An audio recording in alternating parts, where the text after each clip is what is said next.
Le président de la République du Niger a reçu en audience l'activiste panafricaniste Nathalie Nyam.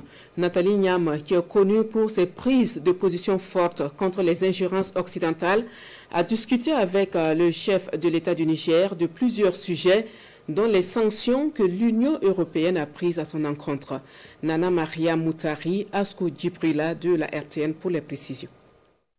Reçu par le président de la République, chef de l'État, le général d'armée Abdrahman Chani, l'activiste panafricaniste Nathalie Nyam est venu témoigner une fois de plus de son engagement souverainiste pour les dirigeants et le peuple de l'AES, et ce malgré la sanction de l'Union européenne contre sa propre personne pour ses activités.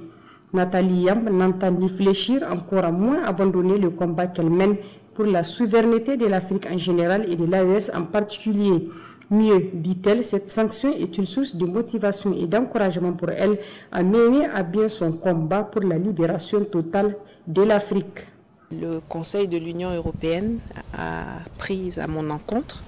Un peu plus d'un mois, j'ai été sanctionnée parce que l'on me reprochait de vouloir évincer la France et l'Europe du continent africain, comme si cela était un crime. Je suis venue dire au chef de l'État et au peuple du Niger et au peuple de l'AES que ces sanctions ne m'ont pas abattu, bien au contraire. Elles sont la confirmation que je suis dans le bon combat, que nous sommes dans le bon combat, que je n'ai pas l'intention de succomber à la violence induite par les sanctions qui ont été prises, que pour moi c'est un encouragement à aller de l'avant, et j'ai été absolument honorée d'entendre de la bouche du président de la République et des membres du CNSP qu'il m'assure que nous le continuerons ensemble jusqu'au bout du tunnel, jusqu'à la victoire. L'activiste panafricaniste Nathalie Nyam s'est dès l'arrivée du CNSP au pouvoir